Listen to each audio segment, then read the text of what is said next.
내가 이런 거에 속을 줄 알아? 차용증이라니 말이 되냐? 네가 결혼하면서 해온 집 아냐? 네가 능력이 안 돼서 내가 해결했다고 생각은 안 해. 그리고 네 말대로 이 집 내 거야. 결혼하면 재산이 다 반으로 갈라지는 건 줄 아나 본데 빚도 절반이야. 장인어른 장모님, 제가 와이프를 얼마나 좋아하는지 아시지 않습니까? 한 번만 용서해 주십시오, 제발. 너 이게 무슨 개수작이야? 너 내 딸 그렇게 개패듯 패놓고 그딴 소리가 나오나? 마음 같아선 나도 너랑 똑같이 굴고 싶지만 인간이 짐승처럼 굴 수 없어 잡는 게야. 당장 꺼져. 인생라디오 사연 시청 전에 구독, 좋아요, 알람 설정 먼저 부탁드리며 인생라디오 사연 바로 시작하겠습니다. 저는 지옥 같던 결혼에서 3년 만에 다시 돌아와 싱글이 된 39살의 이혼녀 강서윤이라고 합니다. 저희 집은 아빠가 자수성가하신 스타일이세요. 몇 년 전까지만 해도 꽤 규모가 큰 건설업 간판을 달고 승승장구했었답니다. 저는 아빠가 힘들게 고생하셔서 일구어내신 것들을 눈으로 보며 컸기에 한 끼 식사를 먹더라도 항상 아버지의 노고에 감사드리며 살아왔습니다. 부모님 두 분도 사이가 좋으셨어요. 힘든 시절도 물론 있었지만 부유했을 때보다 어려웠던 시절에 살 부대끼며 살았던 시절이 더 좋다고 회상하실 정도니까요. 저는 30이 넘도록 부모님 품 안에서 부둥부둥하며 컸던 것 같아요. 그런 저는 이상하게도 연애에는 별 소질이 없고 낯을 많이 가리는 성격이어서 남자를 만나도 오래가지 못했습니다. 그러다 3년 전 30 중반이 넘었을 쯤 백패킹이라고 동호회를 다녔어요. 작은 텐트를 꾸리고 장비를 챙겨서 고지 높은 산에 올라가 하룻밤 자고 오는 그런 레포츠인데요. 연령대가 다양하다 보니 그 안에서 은근 눈이 맞는 사람들도 많았습니다. 저도 그 동호회에서 신랑을 만났습니다. 그 동호회를 같이 다니시는 분이 마침 저희 아빠가 하시는 건설회사의 대리님이었어요. 그분은 와이프 되시는 분과 함께 저랑 이렇게 셋이 산을 자주 탔답니다.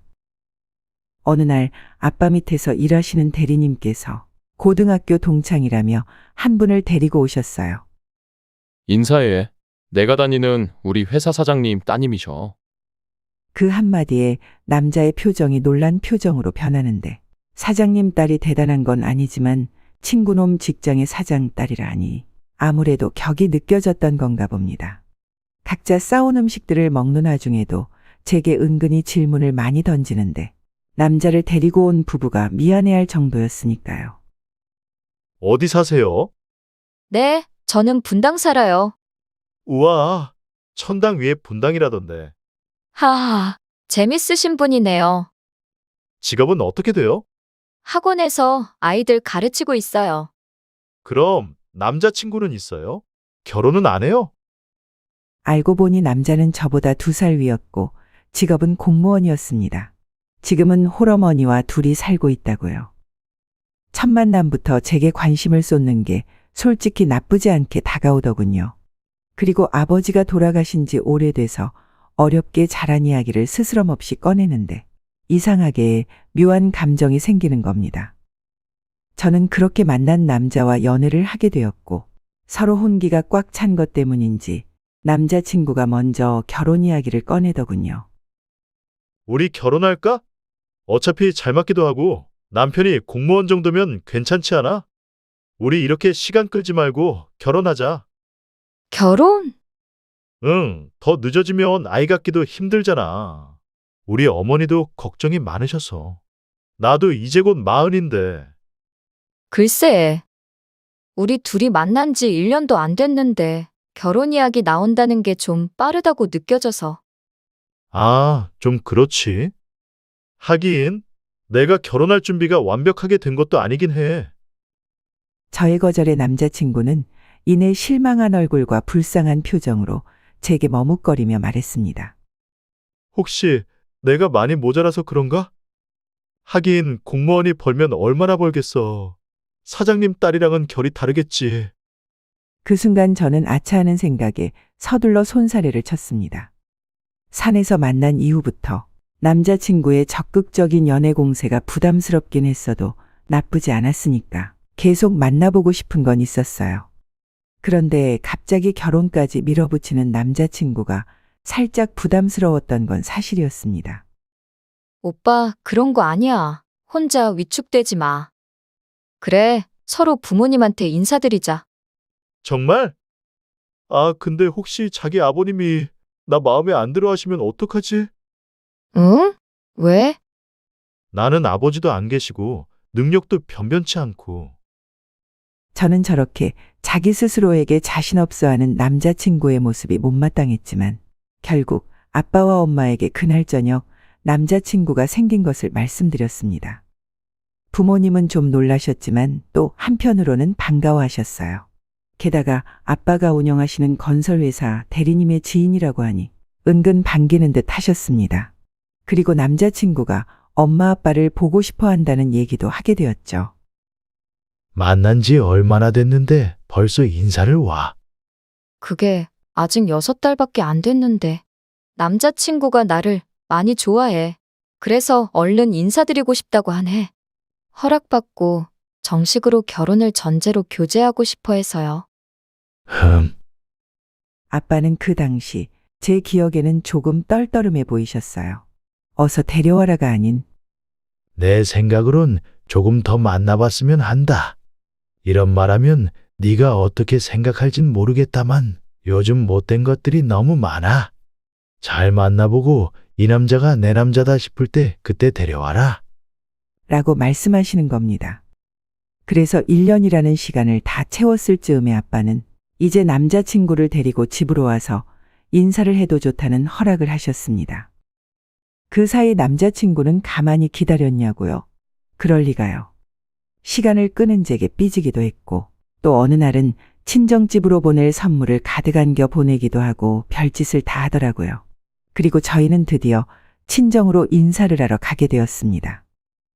엄마는 늦게 만난 두 사람이 그래도 결혼을 전제로 연애한다는 말이 좋으셨나 봐요. 그날 식탁이 휘어지게 음식을 차리셨고 아빠 역시 바쁘신 일정을 변경하셔서 저녁 시간을 전부 내주셨습니다. 그런데 남자친구는 친정집에 들어서자마자 아버지를 보더니 대뜸 큰절을 하는 겁니다. 요즘에는 아무리 시골이라고 해도 여자 쪽 부모님을 보고 대뜸 저라는 사람이 어디 있나요? 갑작스러운 행동에 모두가 당황했었습니다. 먼저 큰절부터 받으십시오. 그래, 반갑네. 자네가 내 딸과 교제하면서 우리를 그렇게 만나고 싶어 했다고? 예, 결혼을 허락받고 싶습니다. 이 사람 첫눈에 보고 제가 너무 반했거든요. 왜 이제 나타난다 싶을 정도로 매일매일 보고 싶어 죽겠습니다. 장인어르신. 이 사람 넉살이 참 좋구먼. 남자에게 사랑받는 딸, 보기 안 좋은 아버지가 어디 있겠습니까? 이토록 저를 원한다는데. 아빠는 결혼을 전제로 잘 만나보라며 사람 좋은 웃음으로 허락도 해주시더라고요. 그리고 그날 저녁을 먹고 남자친구는 아빠를 모시고 목욕탕을 가는 봉사까지 했습니다. 아버님, 오늘은 제가 아버님 아들 노릇 톡톡히 하겠습니다. 저랑 목욕탕 가시죠. 허허, 벌써 아들 노릇까지 한다니? 어디서 다 큰아들이 넝쿨째 들어왔네, 거참. 예, 네 남자친구 정말 적극적이다. 우리 딸짝이 어디서 이렇게 뚝 떨어졌대? 아이고, 우리 딸 시집 가면 이 엄마가 너무 슬퍼서 어떡하지? 엄마는 그저 좋아 웃으시며 제 엉덩이를 톡톡 치셨습니다. 그런데 저는 남자친구를 만나면서 심란함을 감추지 못한 게 하나 있었어요. 그걸 부모님께 그 당시에 말씀드리지 못했던 것을 지금은 땅을 치고 후회합니다. 남자친구는 홀어머니를 모시고 평범하게도 아닌 조금 가난하게 살고 있었습니다. 시어머니는 나이가 젊으신데도 불구하고 아들이 벌어다 주는 돈으로 생활하고 놀러 다니시느라 바쁘셨거든요. 아들한테 의지하는 게 무척 많아 보이더라고요. 아들 직업이 공무원인데 벌면 얼마나 벌겠어요. 심지어 고위 공무원도 아니었고 동네 동사무소에서 일했거든요. 예비 시어머니 씀씀이가 조금 해프다 보니까 남자친구가 벌어다 주는 돈으로 저축은커녕 30년이 넘는 시간 동안 현재 17평짜리 임대 아파트에서 두 사람이 탈출하지를 못했어요. 나이가 40이 다 되어가는 아들과 시어머니가 그 좁은 집에서 함께 산다는 게 저로서는 솔직히 막 좋게 보이진 않았습니다. 처음 먼저 인사를 갔을 때 좁고 벽지도 너무 바래져서 눈을 어디다 둬야 할지 당최 모르겠을 정도였으니까요. 하지만 예비 시어머니의 모습은 인자하시고 인상도 참 좋으시더라고요. 어서 와요. 우리 아들이랑 진지하게 만나고 있다니 고마워요. 우리가 사는 꼴이 좀 부끄럽네요. 그래서 밖에서 만날까 했는데 실망하지 않았나 창피하네. 아, 아니에요. 그런 말씀 마세요. 그리고 말씀 놓으세요. 아, 그럼 그럴게요. 먼저 너희들 결혼하면 집도 얻어야 하고 이것저것 돈 들어갈 게 많을 텐데 걱정이다. 내가 사는 꼴이 이래서 원. 아들 결혼하면 발벗고 좋아해야 되는데 요즘 마음이 편치가 않아. 어머님, 그런 걱정 마세요.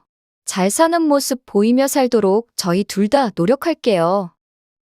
어머니는 저를 보는 내내 미안해하셨어요. 어릴 적부터 홀로 남편을 키워오셨다면서 그래도 아들에게 해준 것도 없는데 착실하게 잘 자라준 것 같다며 눈물까지 훔쳤습니다. 그리고 제 손을 잡아주시면서 아가, 나는 바라는 것 하나도 없다. 그저 우리 아들 데려가서 훌륭한 가장이 될 수 있도록 옆에서 잘 지켜봐다오. 그러면서 혹시나 아들이 나쁜 길에 빠지거나 정신을 못 차릴 때 언제든지 연락을 주시라고도 하셨습니다. 달려가서 홍군형을 내줄 거라면서 말이죠. 이렇게 제 편에 서서 저를 가족으로 받아주시며 가진 건 없으시지만 진심으로 저를 대해주시는 모습을 보면서 많은 감정이 교차했던 것 같습니다. 그리고 어머님 때문에 남편에 대한 믿음이 더 생긴 것도 사실이고요. 그런데 예비 시어머니께서 걱정하시는 말을 내뱉을 때마다 유독 남자친구가 평소와는 다르게 입을 과묵하게 닫고 있는 겁니다. 식사를 다 하고 차도 한잔한 뒤에 집으로 오는 길에 제가 물었어요. 무슨 기분 안 좋은 일 있어? 아니, 그게 아니라 사실은 어머니 말씀이 틀린 것도 아니라서 말이야. 응, 그게 무슨 소리야? 내가 공무원이다 보니까 월급이 좀 작아. 그래서 앞서 결혼 전에 들어가야 할 돈이 많은 것도 사실이잖아. 뒤늦게 생각해보니 너무 준비된 게 없는 것처럼 느껴져서 말이지. 적당한 수준에서 준비하자. 나 그렇게 좋은데 안 살아도 돼. 아무래도 내가 모아놓은 수준에서는 월세방 작은 집에서 시작해야 할 것 같은데 괜찮을까? 너만 괜찮다면 내가 얼른 돈을 좀 더 모아서 좋은 곳으로 이사시켜줄게. 아무래도 홍기를 놓치면 양가 부모님도 싫어하실 것 같기도 하고 장인어른 실망시켜드리기도 싫어서 그래. 능력 없다는 이유로 결혼을 미루는 건 이 나이에 너무 한심해 보이잖아. 그건 그렇지. 저는 갑작스레 고민이 많아지더군요. 결혼을 앞두고 남자친구가 그렇게까지 준비가 안 되었을 줄은 꿈에도 생각하지 못했으니까요. 하지만 저만 좋다며 졸졸 쫓아다니고 제가 운영하는 학원 앞까지 찾아와 퇴근은 기본이고 매일 아침 출근도 시켜줄 정도로 남자친구는 지극정성이었습니다. 처음에는 학원에서 아이들을 가르친다고만 이야기했던 탓에 이렇게 찾아오기까지는 하지 않았어요. 하지만 나중에 학원을 운영하는 걸 알고서는 종종 와서 학원 차량도 운행해주고 제가 해야 할 청소도 대신해주고 굉장히 헌신하는 겁니다. 저는 그런 남자친구의 모습에 결혼을 결심하게 됐습니다. 일단 예단 예물 이런 건 둘째치고 신혼집을 남자 쪽에서 준비해야 하는데 말 그대로 월세방에서 시작하려니 저희 부모님 보기에 너무 민망하기도 하고 어떻게 둘러대야 할지 고민이 되는 겁니다. 그렇다고 무리해서 결혼 시작을 하자니 저 역시 학원 운영에 들어가는 돈이 많아 무턱대고 결혼 자금을 보태자니 부담스럽더라고요. 그렇게 프로포즈도 받고 서로 결혼에 대한 이야기도 집안끼리 오가고 난 뒤에 구체적으로 계획을 잡으려니 갑자기 막다른 골목에 닿은 기분이 들었습니다. 평소처럼 친정집에서 저녁 식사를 하는데 제 표정이 안 좋았는지 아빠가 물으시는 겁니다. 우리 딸, 무슨 고민이 있니? 네? 아니요. 고민 없어요. 남자친구랑은 잘 지내지? 결혼한다고 서로 허락해달라고 인사 올 때가 엊그제 같았는데 시간 참 빠르네. 그 집엔 인사는 다녀왔니?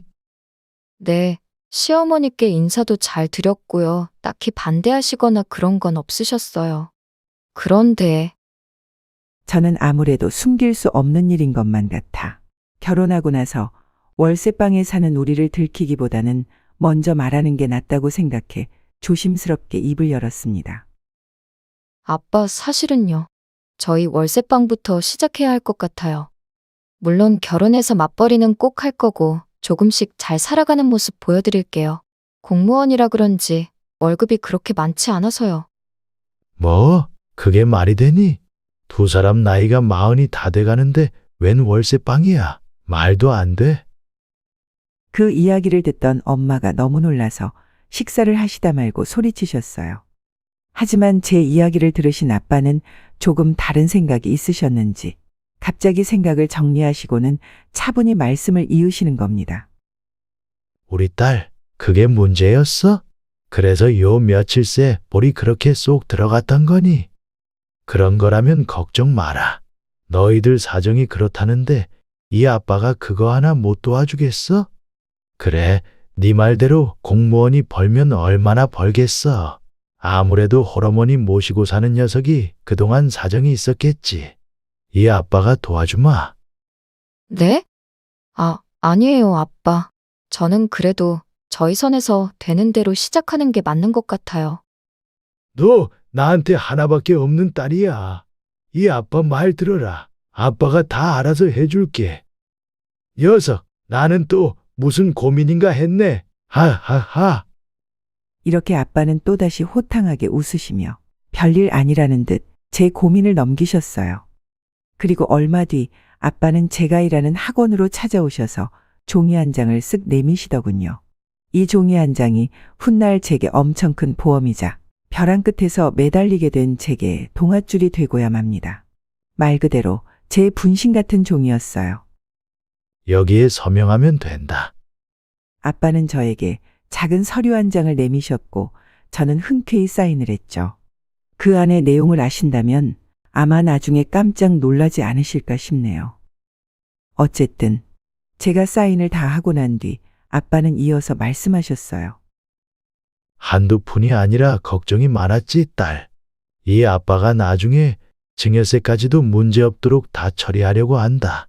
법을 위반하는 짓은 하면 안 되지. 있는 사람들이 더 그러면 못 쓴단다. 그런데 나도 이렇게 도와주는 대신 조건이 하나 있어. 너도 잘 사는 거 꼭 보여줘라. 손주, 손녀 여럿 낳고. 그때는 아빠가 더 많은 걸 지원해 줄 테니 넌 돈 걱정은 하지 말고 결혼해서 행복하게만 살아줘. 아, 참, 그리고 아직은 결혼 전이니까 집은 내 명의로 하는 게 좋겠다. 네, 아빠.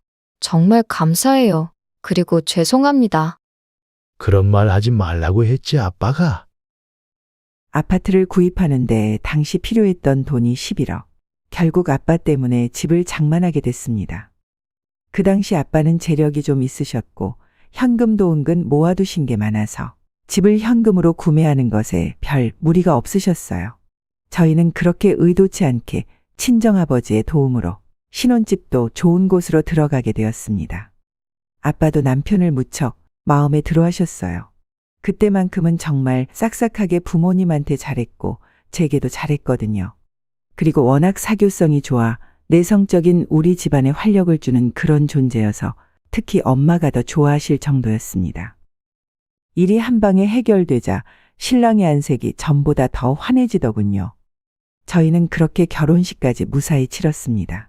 그런데 결혼식이 끝나자마자 이번에는 시어머니의 이상한 행동이 시작된 겁니다. 뭐? 당신 친구들한테 들어온 축의금까지 다 가져가셨다고? 내가 그러라고 했어. 어차피 장인어르신 쪽에서 들어온 돈 많잖아. 우리랑 비교도 안 될 텐데 왜 그래? 아니, 그래도 결혼식만큼은 우리가 받은 축의금에서 해결하려고 했지. 에이, 여보한테 들어온 걸로만도 예식장 비용이랑 음식값 다 충당되지 않아? 나한테 말은 해줄 수 있었잖아. 동의는 구했어야지.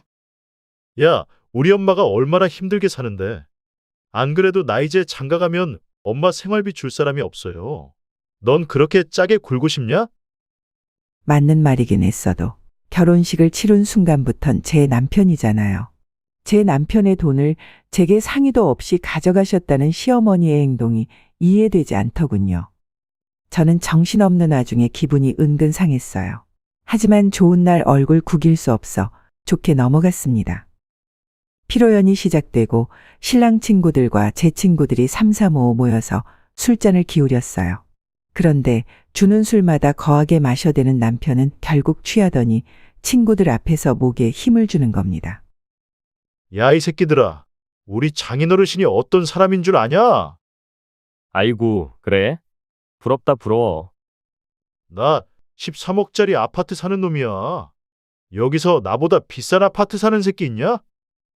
저는 그 순간 놀라서 딱딱하게 굳은 얼굴로 남편을 바라볼 수밖에 없었습니다. 굳이 왜 저런 말을 하는지 도통 이해할 수가 없었어요. 그리고 저희 아빠가 해준 아파트가 얼마인지를 굳이 왜 입 밖으로 이야기하며 그게 마치 자기 것인 것 마냥 친구들과 자신을 돈으로 비교하며 남을 아래로 내려가는지. 그날은 술에 많이 취한 남편을 그저 말리지도 못하고 바라볼 뿐이었습니다. 저희는 그렇게 결혼을 하고 난 뒤 아이를 갖기 위해 갖은 노력을 했지만 아이가 쉽게 들어서질 않았어요. 제가 몸이 워낙 약한 것도 있었고 자궁에 물혹이 있었는데 그걸 이유로 임신이 조금 힘들다는 이야기를 병원에서 듣게 되었습니다. 그 사실을 알게 된 신랑은 위로가 아닌 은근 불평과 타박을 주더라고요. 이래서 여자들은 일찍 결혼하고 애도 일찍 낳아야 돼. 나이 들어서 결혼하면 애 갖기도 힘들고. 에휴, 우리 어머니 또 엄청 실망하시겠네. 그래서 병원에서는 아예 가망이 없다는 거야? 당신 말이 너무 심하다. 내 건강상 아이 갖기가 힘들다는 건데 그게 다 내 잘못도 아니잖아. 피곤해. 말대꾸하지 말고 가서 저녁이나 빨리 차려줘. 저 역시 학원 일에 아이를 갖기 위해 들락거리는 산부인과에 많이 지쳐 있었어요. 그런데 결혼 전과는 다르게 슬슬 이기적으로 변해가는 남편에게 실망스럽기도 하더군요. 하지만 사람이 모든 게 완벽할 수 없으니 서로가 이해하며 살아야 한다는 아빠의 말을 항상 되뇌었습니다. 부부싸움을 할 때면 제가 한 번 더 양보하는 마음으로 지냈네요. 그렇게 결혼을 하고 2년 정도가 지났을까. 갑자기 아빠의 사업이 크게 기울기 시작했습니다.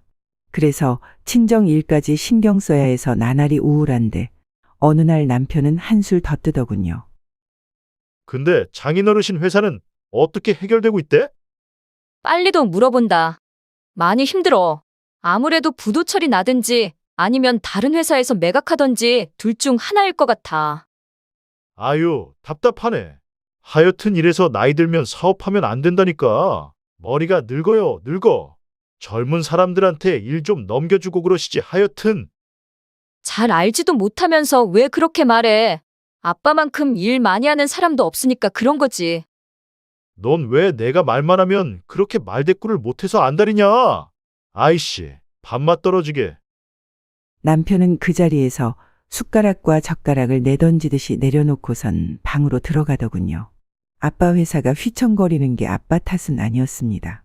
외주를 준 업체들이 자꾸 돈은 먹는데 공사는 진행을 못하고 또 그 사이에 사기꾼이 끼어드는 바람에 일이 복잡하게 된 거였거든요.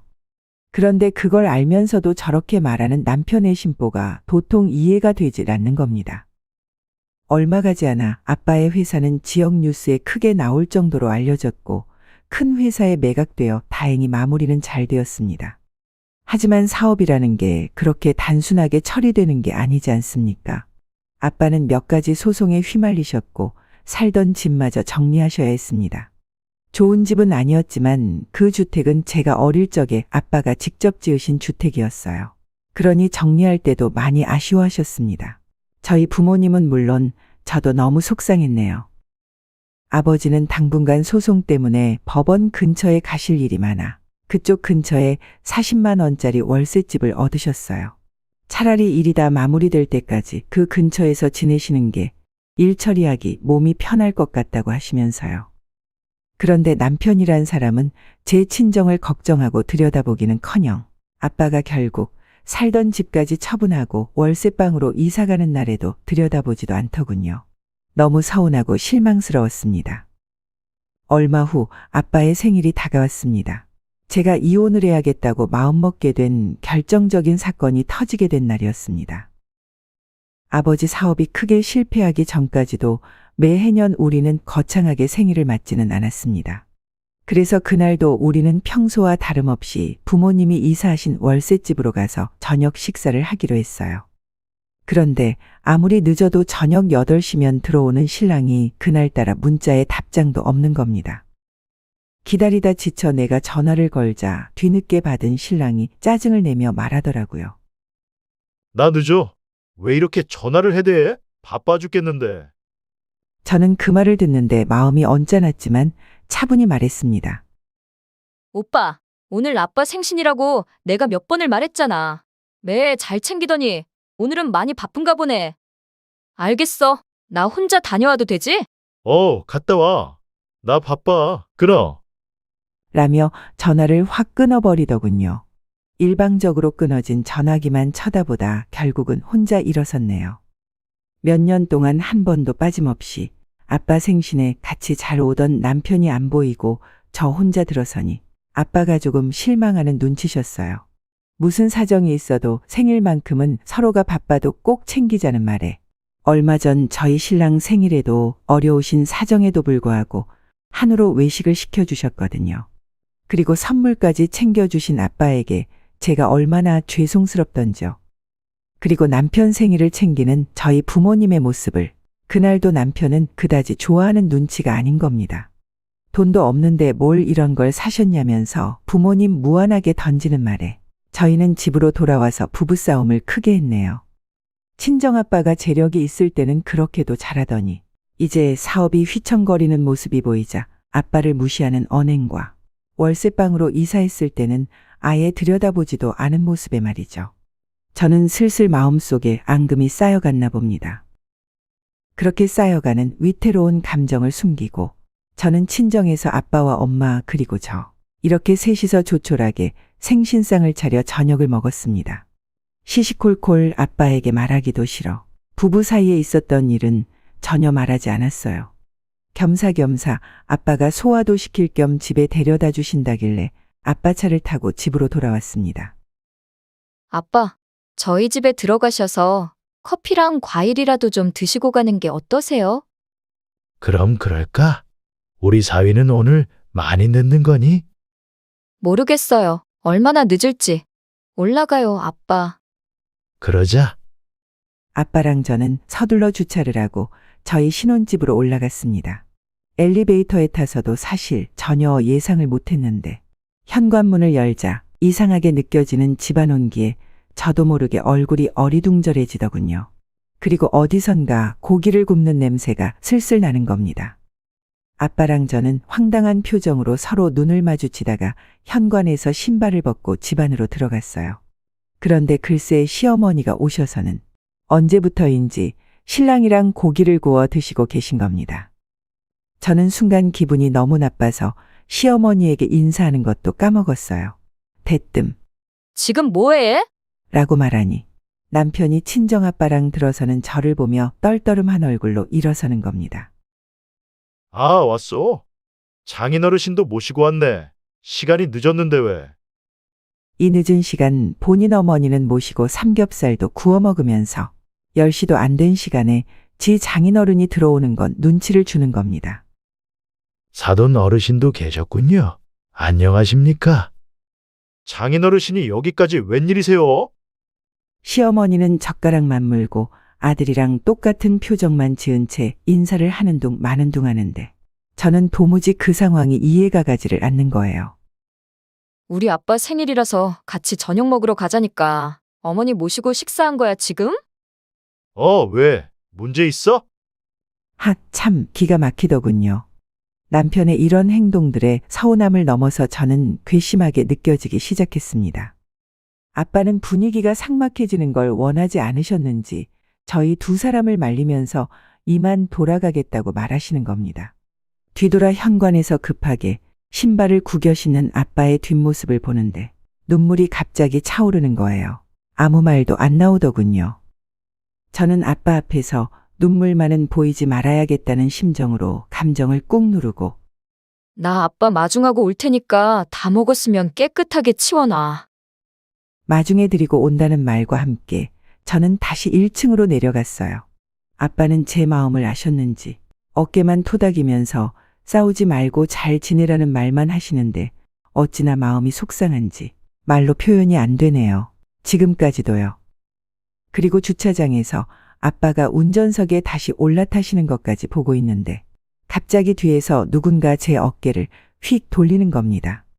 제 눈에 그 순간 남편이 보였어요. 굉장히 화가 난 얼굴을 한 남편이 제 뺨을 갈기더군요. 저는 순간 돌아간 고개에 너무 황당해서 천천히 남편을 다시 바라봤어요. 그러자 반대편 손으로 제 머리를 퍽 하고 치며 욕을 하는 겁니다. 어디서 버르장머리 없이 감히 시어머니가 와서 식사하고 있는데 뭐? 다 먹었으면 깨끗이 싹 치워? 인연이 말이면 탄 줄 알아. 야, 너같이 애도 못 갖고 나이 많은 년대려다가 결혼해줬지. 월급 타다 줘. 번듯한 부부 노릇해줘. 도대체 뭐가 불만이야? 그 순간 저는 벙쪄서 아무 말도 하지 못했어요. 남편이 이따금 다혈질인 것도 알고 말을 노골적으로 하는 것도 결혼한 이후 잘 알았지만 제 아빠 앞에서 이런 식으로 굴 거라고는 단 한 번도 생각해 본 적이 없었거든요. 자네 지금 뭐 하는 짓인가 내 앞에서? 아빠가 운전석에서 내려와 신랑에게 다가와 주먹으로 얼굴을 날리셨어요. 그러자 순간 휘청이며 뒤로 나가 떨어진 남편이 일어나서 악을 쓰는 겁니다. 지금 저 때리신 거예요. 장인어르신. 당신 내가 가만 안 둬. 자네가 지금 내 딸을 먼저 때린 거 아닌가? 제 와이프 제가 단속하겠다는 게 뭐 문제입니까? 그리고 왜 자꾸 이 사람 불러내는 거예요?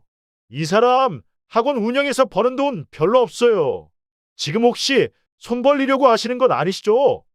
아니지, 가만 계세요.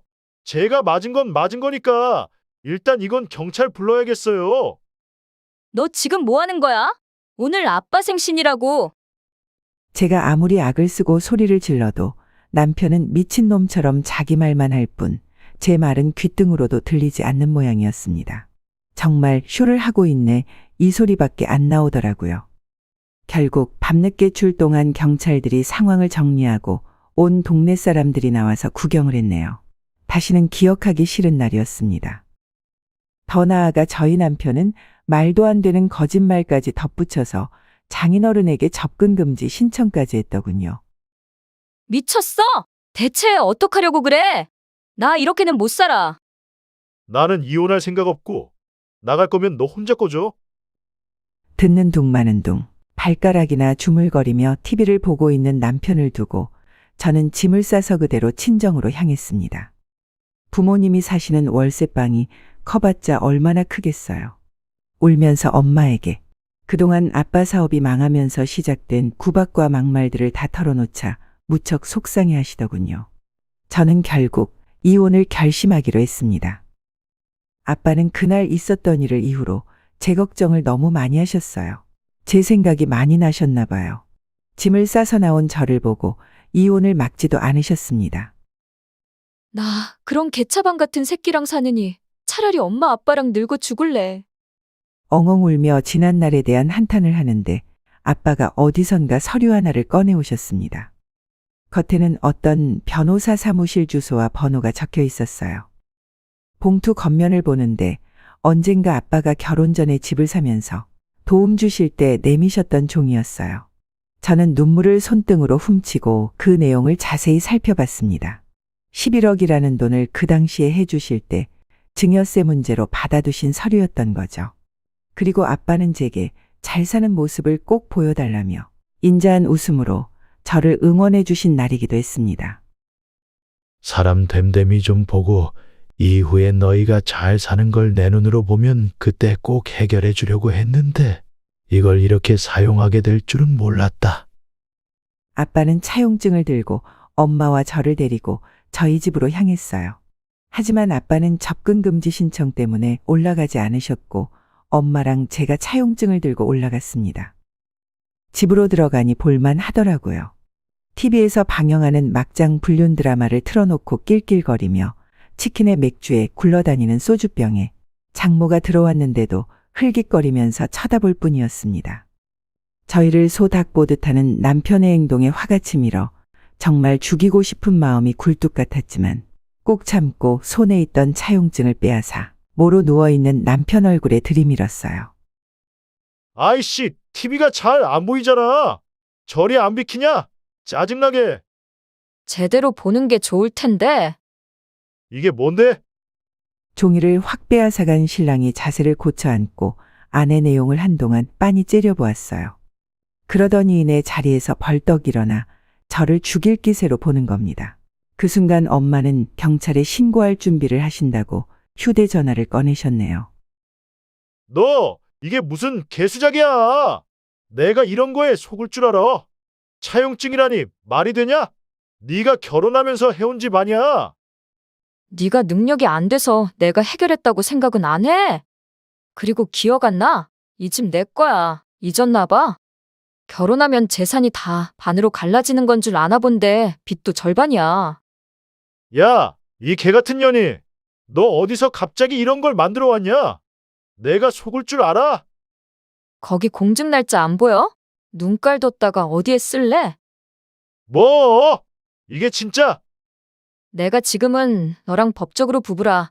오늘은 우리 엄마 아빠 집에 가서 잘 거지만 조만간 짐 싸서 나가. 내 집에서 당장 꺼져. 저는 그 순간 남편 손에 들려있던 차용증을 확 빼앗아 접어서 주머니에 넣었습니다. 그러자 남편이 격하게 제 몸을 바닥으로 밀치더군요. 친정엄마가 그 모습을 두 눈으로 보게 하는 제 속도 말이 아니었습니다. 결국 재빠르게 엄마가 경찰에 신고해 주셔서 큰 사고는 모면할 수 있었어요. 2번의 가정폭력이면 이혼 사유가 충분했습니다. 저는 이혼을 결심했을 때 변호사와 이미 상담도 다 끝낸 상황이었네요. 남편에게 귀책 사유가 너무 많았고 위자료도 줄 필요가 없다고 하더군요. 경찰들이 와서 상황을 제지하자 남편도 어쩔 수 없는지 제게 더 이상은 달라붙지 못했습니다. 저는 멍하니 넋이 나가 있는 남편을 두고 친정부모님과 함께 댁으로 돌아왔어요. 엄마는 몸이 바닥으로 나뒹굴어진 제 몸을 살펴보시느라 여념이 없으셨고 아빠는 분노에 치를 떠셨습니다. 저는 지금도 차용증을 읽고 자리에서 일어나 새하얗게 질린 남편 놈의 얼굴이 떠오르네요. 그 놈은 종종 친구들과 통화를 할 때도 집값이 몇 억 올랐다며 애국가 외우듯이 말하는 놈이었거든요. 본인 힘으로 이룬 집도 아니면서 맨날 부동산 어플에 들어가서는 오늘은 여기가 얼마네 저기가 얼마네 따져대는데 개구리 올챙이적 시절 생각 못한다고 IQ가 이 정도면 붕어 수준 아닌가요? 그 집의 명의는 심지어 저 단독으로 되어 있는데도 저런 행동은 뭘 믿고 저러는 걸까요? 저는 그날 밤새 잠에 들지 못했어요. 화가 쉽게 안 풀리는데 속병이 날 것만 같더라고요. 그런데 새벽 2시쯤 누군가 친정집 현관문을 쾅쾅 세게 두드리는 겁니다. 부모님이 주무시다가 일어나 현관으로 다가가 누구냐고 물으니까 글쎄. 자, 장인어르신 접니다. 사위, 문 좀 열어주세요. 자네가 나를 접근 금지 시켜놓고 이게 무슨 경우인가? 당장 돌아가게? 제가 와이프를 얼마나 좋아하는지 아시지 않습니까? 저희 와이프 데려갈게요. 그러니까 제가 요즘 일도 많고 그래서 너무 피곤해서 실수가 많았습니다. 장인어르신, 제발 화 좀 푸시고. 야, 이 미친놈아. 나는 네가 해달라는 대로 지켜주는 거잖아. 당장 돌아가. 안 그러면 경찰 부르겠네. 자네가 그랬던 것처럼. 장인어르신, 죄송합니다. 잘못했습니다. 용서해 주십시오, 예. 제가 당장 11억이 어디 있습니까요? 그 집에서 나가면 저희 두 사람 살 곳이 어디 있다고요? 참 기가 막히더군요. 이 와중에도 제가 남편이랑 이혼을 안 할 거라고 생각했나 봐요.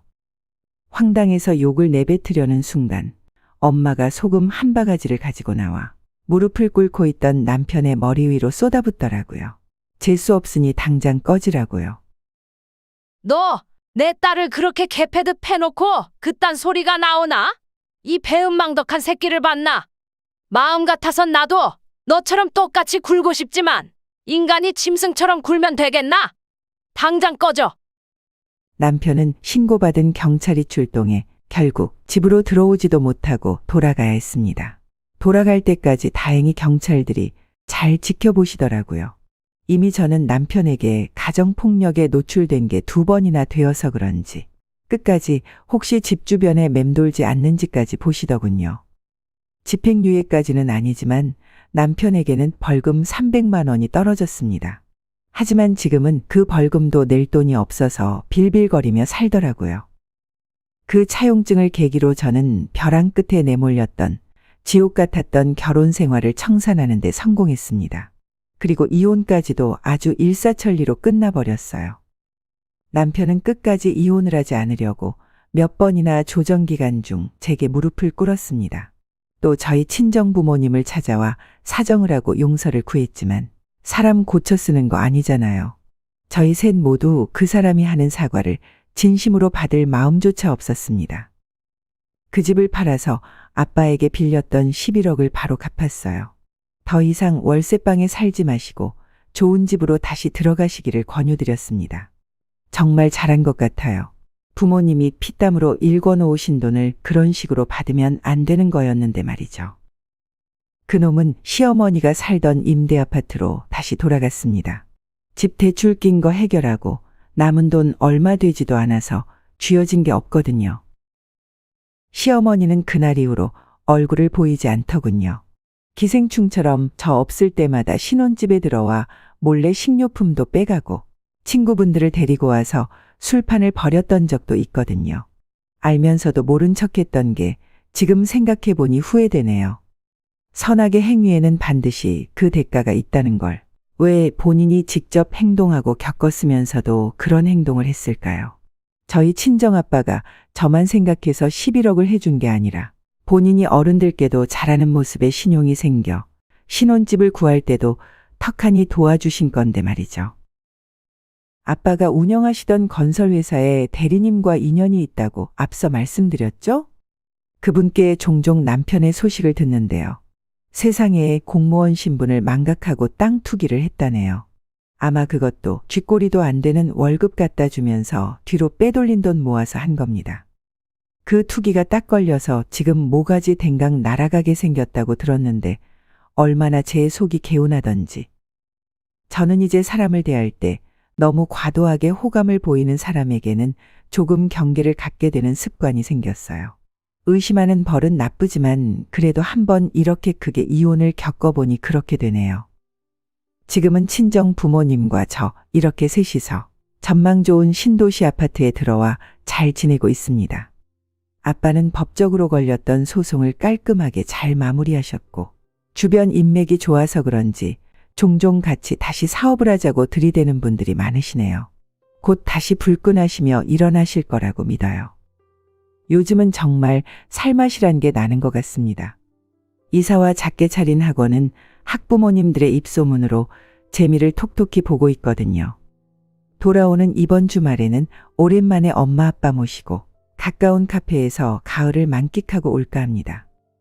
오늘의 인생라디오 사연글에 여러분의 소중한 댓글 참여 기다리면서 구독, 좋아요, 알람 설정해 주시면 매일 새로운 사연으로 만나실 수 있습니다. 늘 건강하시고 행복하세요. 감사합니다.